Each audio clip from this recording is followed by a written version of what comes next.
찬송가 384장 찬송하시겠습니다.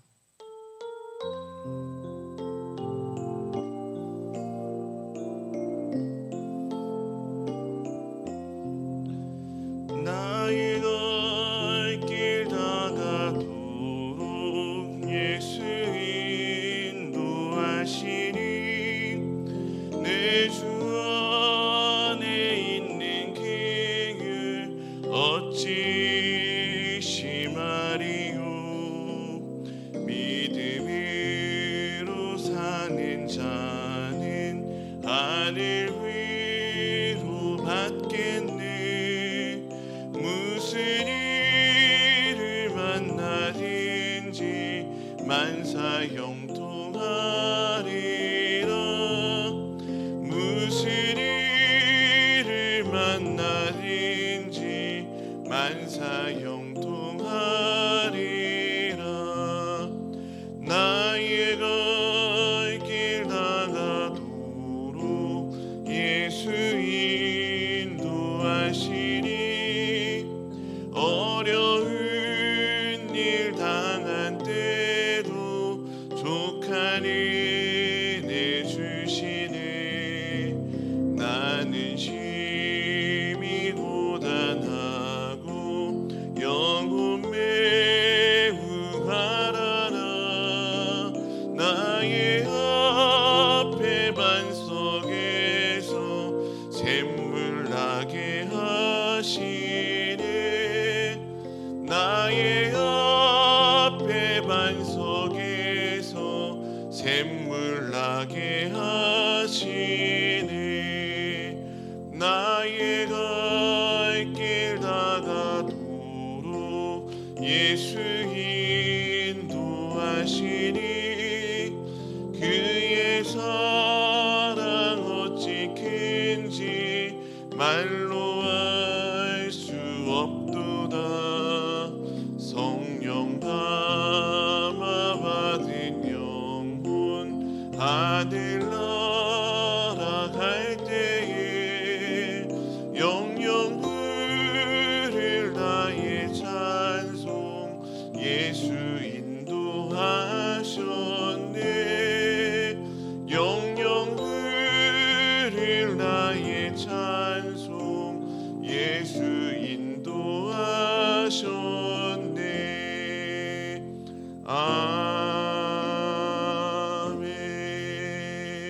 아멘. 좋으신 하나님 감사합니다. 오늘도 우리에게 하나님께서 귀한 생명 주셔서 삶을 살아가도록 인도하시니 감사합니다. 오늘 주어진 생명, 우리에게 허락된 시간은 하나님께서 우리에게 주신 선물임을 믿음으로 고백합니다.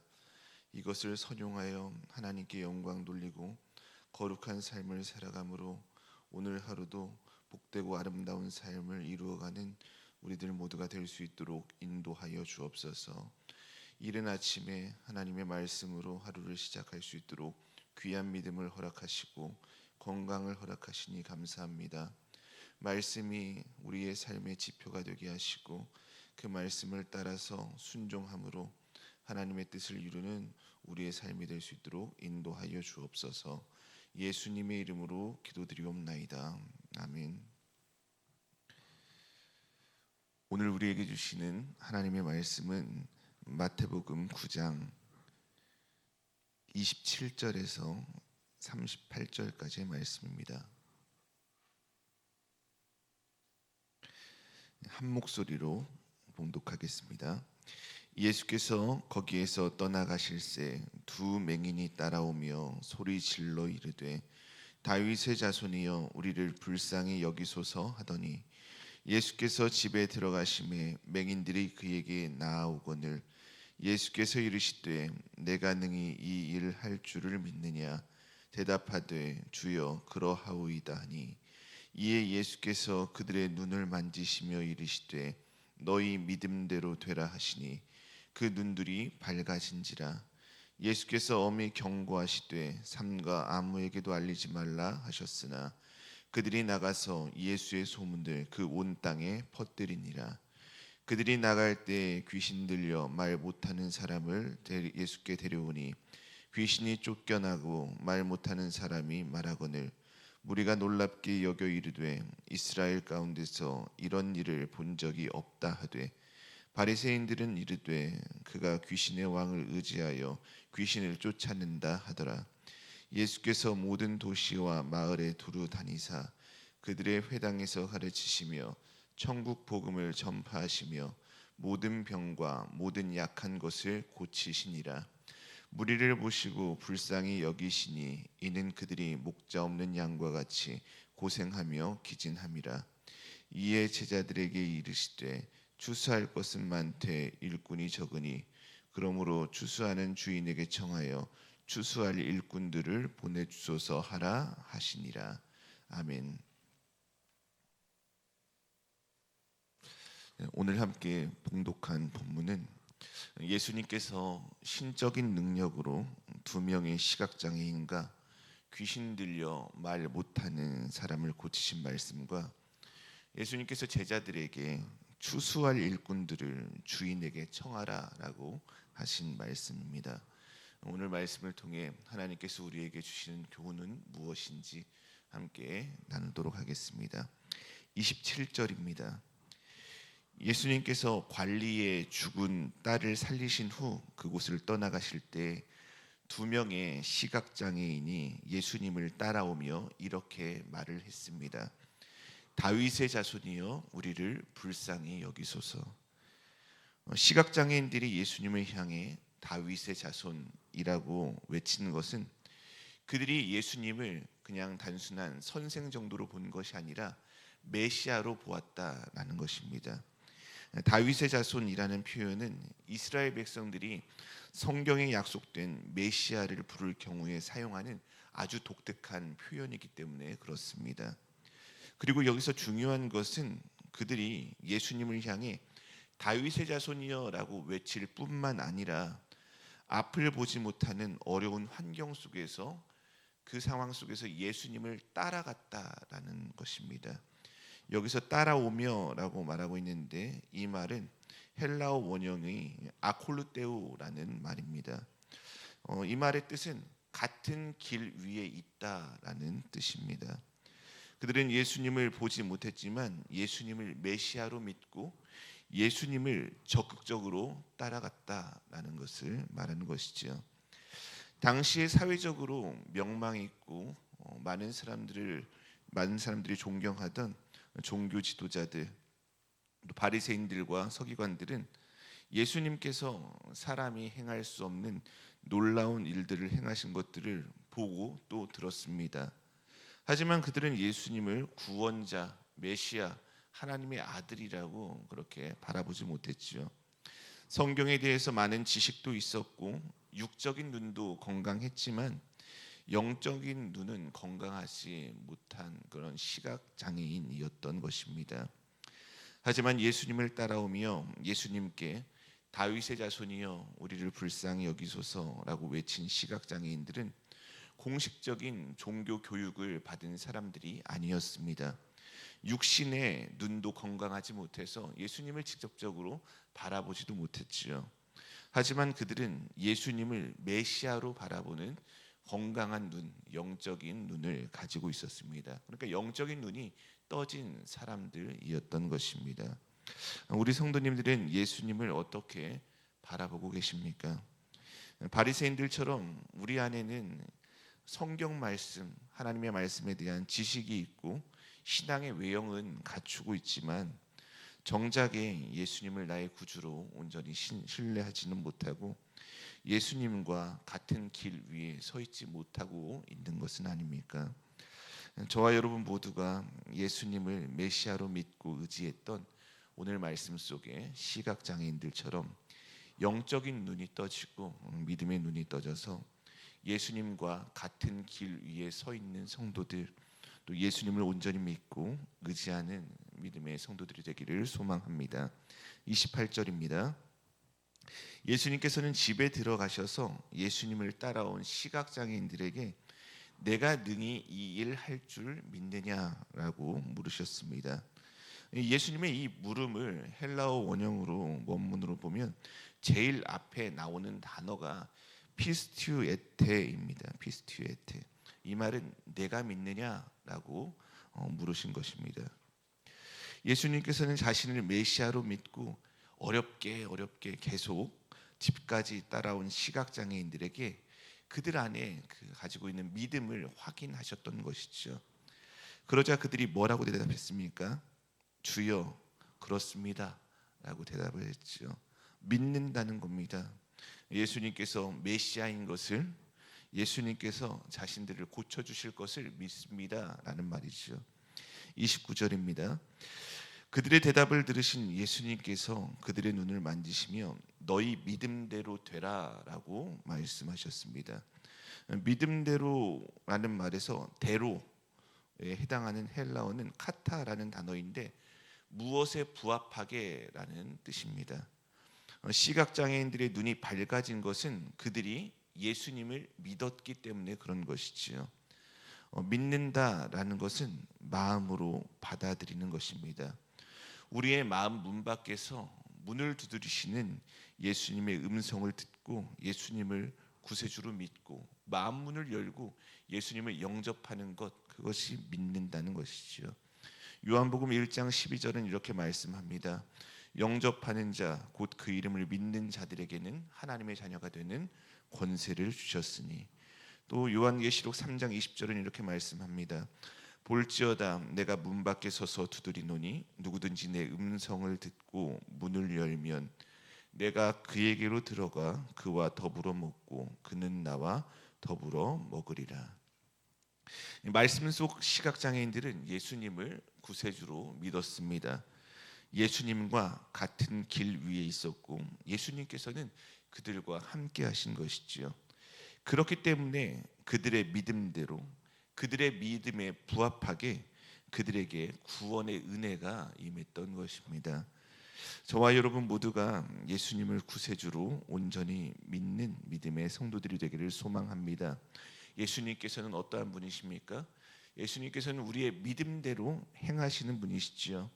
우리가 예수님을 구세주로 믿을 때 함께 하시는 주님으로 인해서 우리는 죄에서 자유할 수 있고 또 우리 삶에 회복의 은혜를 경험할 수 있습니다. 그러나 우리가 예수님을 구세주로 믿지 않으면 어떻습니까? 우리가 아무리 교회를 다니고 또 봉사를 하고 모태신앙이고 직분자이고 목회자라고 할지라도 그런 사람들은 구원의 은혜를 누릴 수가 없는 것이지요.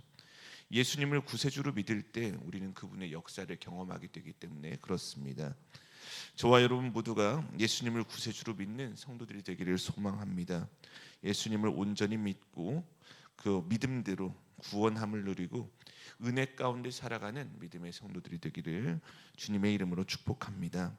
30절, 31절입니다. 시각장애인들의 믿음대로 그들의 눈을 밝게 해주신 예수님께서는 그들에게 엄히 경고하시면서 삼가 아무에게도 알리지 말라라고 말씀하셨는데 그들은 나가서 예수의 소문을 그 온 땅에 퍼뜨렸다라고 말씀하고 있습니다. 예수님께서는 왜 사람들에게 알리지 말아라라고 그렇게 경고하신 것일까요? 예수님의 능력이 많은 사람들에게 알려지면 사람들이 예수님을 더욱더 높이고 또 예수님을 따르고 예수님께 좋을 것 같은데 왜 알리지 말아라라고 말씀하신 것일까요? 그것은 사람들이 예수님을 바라볼 때 세속적인 기대만을 가지고 바라보게 될까봐 그렇게 말씀하신 것입니다. 성경을 보면 예수님께서 이 땅에 오신 목적에 대해서 이렇게 말씀하고 있습니다. 잃어버린 양들을 찾아 구원하기 위해서다. 십자가에 달려서 인류의 모든 죄를 사하시고 인간을 하나님과 화목하게 하시고 구원하시기 위해서 예수님께서 이 땅에 오셨다라는 말씀입니다. 그런데 예수님께서 앞을 보지 못하던 그런 시각장애인들을 고쳐주셨다라는 소문이 나면 어떻게 되겠습니까? 사람들은 저마다 자신에게 있는 그러한 문제를 해결하기 위해서 예수님 앞으로 나아오겠지요. 그리고 예수님께서는 그들의 문제를 해결해 주실 것이고 예수님께서 자신의 문제를 해결해 주시면 그들은 그냥 그것으로 만족할 것입니다. 예수님께서 십자가 죽음을 통해 사람들의 죄를 사해 주시고 하나님과 관계를 회복되게 하시고 하나님께 나아가게 하시고 하나님과 함께하게 하시려고 이 땅에 오셨는데, 십자가를 지시기 전에 예수님의 능력이 먼저 소문이 나버리면 예수님께서 이 땅에 오셔서 하시려 했던 제일 중요한 일, 십자가를 심으로 우리의 죄를 대속해 주는 그 일을 못하게 될 수도 있었습니다. 그래서 예수님께서는 그들에게 엄히 경고하시면서 아무에게도 알리지 말아라 라고 그렇게 말씀하신 것이지요. 하지만 고침받은 시각장애인들은 예수님의 엄한 경고가 무색하게도 그들은 나가서 예수의 소문을 온 땅에 퍼뜨렸다라고 말하고 있습니다. 겉으로 본다면 이 사람들은 어떻습니까? 굉장히 배은망덕한 사람들이지요. 예수님께서 그들의 평생에 해결할 수 없는 문제를 해결해 주셔서 그들의 눈을 뜨게 해주셨는데, 그들은 예수님의 말씀에 전혀 듣고 있지 않는 것이죠. 순종하고 있지 않습니다.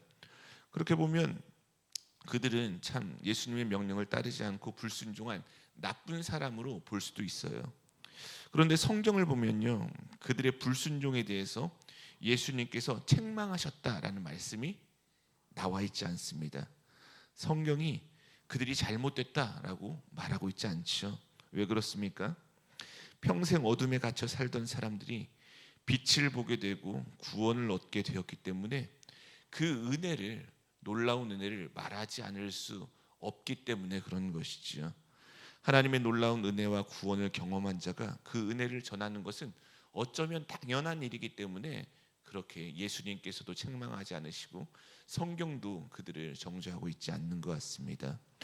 오늘 말씀 속 시각장애인들의 모습을 통해서 우리의 모습을 돌아보았으면 좋겠습니다. 그들은 예수님께서 엄히 경고하시며 말하지 말라고 하셨는데, 그런데도 말을 했지요. 그런데 우리는 어떻습니까? 우리는 예수님께서 말하라고 하셨는데도 예수님을 전하지 못하고 침묵하면서 살아가고 있는 것은 아닌가요? 예수님은 십자가 죽음에서 부활하신 후에 이렇게 말씀하셨습니다. 그러므로 너희는 가서 모든 민족을 제자로 삼으라. 십자가 죽음으로 우리의 죄를 대속하시고 영생을 주신 그 예수님을 전해라, 예수님을 나타내라 라고 하신 것이죠. 예수님께서 하신 말씀대로 제자들은 많은 사람들에게 예수님을 전했습니다. 예수님은 하나님의 아들이십니다. 예수님은 구세주입니다 라고 그렇게 전했습니다. 복음을 전할 수 없는 상황에서도, 많은 박해 속에서도 그들은 목숨 걸고 복음을 전했습니다. 그들이 예수님을 전했던 이유는 무엇입니까? 신학적으로 어떠한 교리가 형성되어 있어서 그래서 그런 것이 아니죠. 그들이 전도 훈련을 받아서 제자들이 목숨 걸고 예수님을 전했던 것이 아닙니다. 그들이 예수님을 전한 것은 한 가지 때문에 그런 거예요. 예수님을 만나 자신들이 받은 은혜가 있었기 때문에 그 은혜 때문에 전한 것이지요. 구원의 감격이 있었기 때문에 그렇습니다. 그래서 예수님을 전하지 않고는 견딜 수가 없어서 예수님이 구원자입니다, 예수님이 정말로 하나님의 아들이십니다라고 그들은 복음을 전한 것입니다. 우리의 모습은 어떻습니까? 하나님의 큰 은혜를 받았음에도 우리는 그 은혜의 자리에만 머물러 있는 것은 아닙니까? 하나님께서 우리에게 은혜를 허락하신 것은 그 은혜의 자리에 머물러 있으라고 우리에게 은혜를 주신 것이 아닙니다. 하나님께서 우리의 인생에 역사하시고 우리를 만나주시고 은혜를 베풀어 주신 이유는 그 은혜를 나 혼자 간직하라고 주신 것이 아니라 그 은혜를 통해서 또 다른 사람을 하나님께로 인도하라고 우리에게 은혜를 허락해 주신 것이지요. 우리 성도님들께서 하나님께 받은 은혜가 있으십니까? 그렇다면 그 은혜를 다른 사람들에게 나누며 예수님을 전하는 복음의 증인으로 살아가는 저와 여러분 모두가 되기를 소망합니다. 32절 33절입니다. 예수님과 제자들이 나갈 때 사람들이 귀신 들려 말 못하는 사람을 예수님께 데려왔습니다. 그러자 예수님께서는 그도 고쳐주셔서 귀신이 쫓겨나고 그가 말도 할 수 있게 되었습니다. 얼마나 놀라운 일입니까? 그래서 우리들은 놀라워하면서 이스라엘에서 이런 일을 본 적이 없다. 그러한 신적인 능력에 하나님을 찬양했던 것이죠. 그런데 34절을 보면 바리새인들의 모습이 나옵니다. 같은 것을 보고 있는데 다르게 말하고 있는 것을 볼 수 있죠. 그들은 예수님이 귀신의 왕을 의지하여서 귀신을 쫓아냈다라고 말하고 있습니다. 예수님께서 기적을 행하시며 메시아의 표적을 나타내셨지만 말씀을 잘 알고 있던 바리새인들은 오히려 예수님을 메시아로 보지 않고 귀신의 왕을 의지해서 그가 한 일이다라고 그를 정죄하고 있는 것입니다. 바리새인들은 왜 예수님을 모함하고 정죄한 것일까요? 그것은 예수님께서 행하신 그 기적이 진짜였기 때문에 그렇죠. 예수님께서 행하신 기적이 진짜여서 그 기적을 인정하고 예수님을 메시아라고 인정하면 자신들의 종교적인 권위, 그 입지가 무너지게 되겠죠. 백성들 위에 군림하던 그 위치가 흔들리게 됩니다. 그래서 바리새인들은 진짜 일어난 기적은 부인할 수 없으니까 그 기적이 일어난 것은 진짜 일어난 것은 맞지만 귀신의 왕을 의지해서 그 예수라는 사람이 그런 놀라운 일을 행한 것이다라고 그렇게 폄훼하고 모함하고 정죄했던 것입니다. 그 모습을 통해서 자신들의 그런 위치, 종교 지도자의 위치 자리를 지켜내려고 한 것이죠. 이 말씀을 준비하면서 참 두려운 마음이 들었습니다. 목회자인 제가 바리새인들처럼 내 목회 자리를 지키기 위해서 나도 사역을 하게 되지는 않을까 이런 생각이 드는 거예요. 목회 자리 때문에 어떠한 영적인 권위, 내가 갖게 된 그러한 위치 때문에 잘못된 일을 행하고 또 하나님의 영광을 가리는 일을 행하게 될까 두려운 마음이 들었습니다. 우리는 모두 각자의 삶의 자리에서 바리새인들이 될 위험을 안고 살아가지요. 내 체면을 지키기 위해서 진리를 외면할 때가 있습니다. 내 기득권을 지키기 위해서 하나님의 역사를 인정하지 않고 우리의 믿음을 나타내지 않고 그렇게 살아갈 때가 있지요. 저와 여러분 모두가 자기 의와 자기 중심성에서 벗어나서 하나님의 영광을 지향하면서 살아가는 믿음의 삶을 살아내는 우리 성도들이 되기를 소망합니다. 마태복음 8장과 9장에 걸쳐서 예수님께서 행하신 놀라운 기적들을 마태는 우리들에게 소개해 주고 있습니다. 그러면서 마태는 본문 35절에 예수님께서 하신 사역을 세 가지로 정리하고 있는데 세 가지는 이것이지요. 가르치시고 천국 복음을 전파하시고 모든 병과 모든 약한 것을 고치셨다. 이렇게 말씀하고 있습니다. 여기서 마태는 왜 예수님의 사역을 정리하면서 계속해서 소개해온 예수님의 치유 사역, 예수님께서 병든 자를 치유하셨다라는 이 일을 가장 먼저 말하고 있지 않고 그 치유 사역보다 가르치시고 천국 복음을 전파하신 것을 더 앞서서 먼저 언급하고 있는 것일까요? 그것은 예수님께서 병든 자를 고치시고 귀신을 내쫓으시는 등의 여러 가지 치유 사역을 하셨다고 이 기록한 것이 단순히 예수님의 능력을 나타내려고 기록한 것이 아니라 그 능력을 가진 예수님이 누구인지 가르치기 위해서 또 그 일들을 통해 궁극적으로 구원의 복음을 전하기 위해서 그렇게 기록한 것임을 볼 수가 있는 것이지요. 성도들 중에는 신앙생활을 하면서 가장 중심에 둔 것을 문제 해결로 둔 성도들이 계십니다. 물론 우리 삶에 주어져 있는 삶의 문제, 그 문제가 너무나 우리를 괴롭히니까 그 문제를 해결하는 것 중요한 일이죠. 하지만 삶의 문제를 해결하는 것은 우리 신앙생활의 중심이 될 수는 없습니다. 신앙생활의 중심은 무엇입니까? 예수님을 알고 예수님을 믿고 따르는 것이지요. 우리의 삶으로 예수님을 전파하며 작은 예수로 살아가는 것입니다. 36절입니다. 무리를 보시고 불쌍히 여기시니 이는 그들이 목자 없는 양과 같이 고생하며 기진함이라라고 말씀하고 있습니다. 여기서 불쌍히 여기다라는 말은 헬라어로 스플랑크니조마이인데, 스플랑크니조마이는 창자가 끊어지는 듯한 아픔, 상대의 고통을 자신의 몸으로 고스란히 느끼는 깊은 긍휼의 마음, 그것을 의미합니다. 예수님께서 무리를 보시면서 그렇게 긍휼히 여기신 것은 무엇 때문에 그렇습니까? 그들을 보니까 그들이 목자 없는 양과 같아서 그랬다라는 것이죠. 목자가 없는 양은 어떻습니까? 양은 시력이 굉장히 좋지 않은 동물로 알려져 있죠. 그래서 양은 목자가 없으면 길을 잃기도 싫고 또 먹이를 찾기도 어렵습니다. 맹수가 공격하러 와도 그들은 그냥 무방비로 그 공격에 노출될 수밖에 없죠. 예수님께서 무리들을 목자 없는 양과 같이 보신 것은 무엇 때문에 그렇습니까? 당시 종교 지도자들이 목자의 역할을 제대로 하고 있지 않아서, 자신의 기득권을 지키려고 그렇게만 행동하지 사람들을 위해서 그들의 신앙을 세워주려고 하지 않아서 그런 것도 있지만, 또 한편으로는 양과 같은 그들이 목자 되시는 하나님의 음성을 들으려고 하지 않기 때문에 목자 없는 양과 같다라고 그렇게 보여질 수도 있는 것이지요. 우리 성도들도 주님의 음성보다 내 경험과 내 힘, 우리에게 주어진 삶의 자리를 더 믿고 의지한다면 영적으로 볼 때 우리는 목자 없는 양과 같다라고 볼 수가 있는 것이죠. 그렇게 되면 어떻습니까? 우리는 하나님의 도움을 받지 못해서 고생할 수밖에 없고 기진할 수밖에 없는 것이지요. 37절, 38절입니다.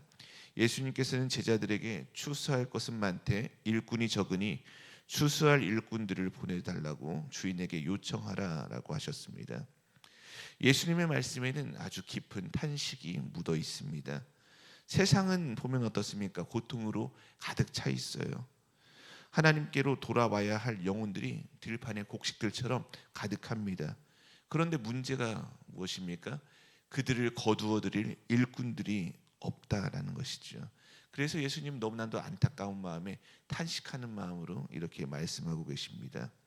일꾼이 적다고 말씀하신 예수님께서는 제자들에게 주인에게 청하여 일꾼들을 보내달라라고 기도하라라고 하셨습니다.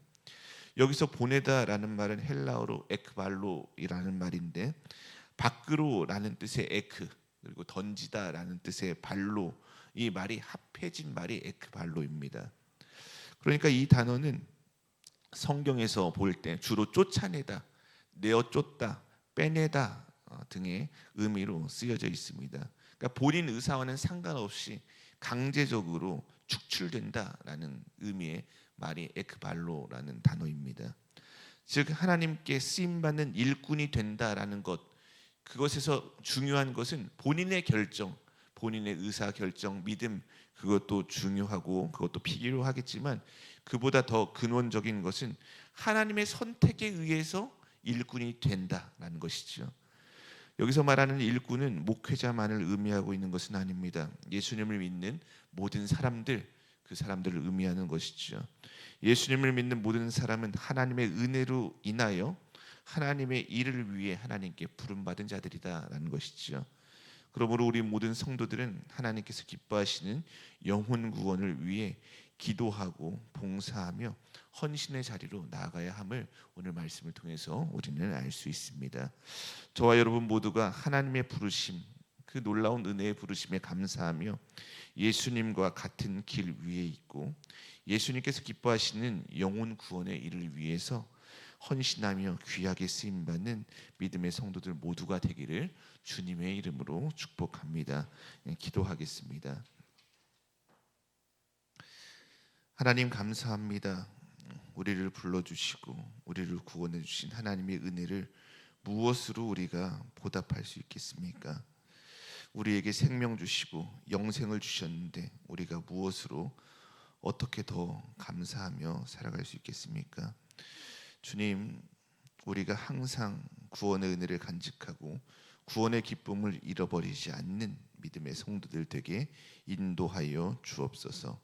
우리의 영적인 눈을 뜨게 하여 주옵소서. 믿음의 눈이 떠져서 하나님을 날마다 바라보게 하시고 예수님과 같은 길 위에 서 있고 예수님께서 가신 길을 따라가며 우리의 세워진 삶의 자리에서 작은 예수로 살아가는 우리들 모두가 될 수 있도록 인도하여 주옵소서.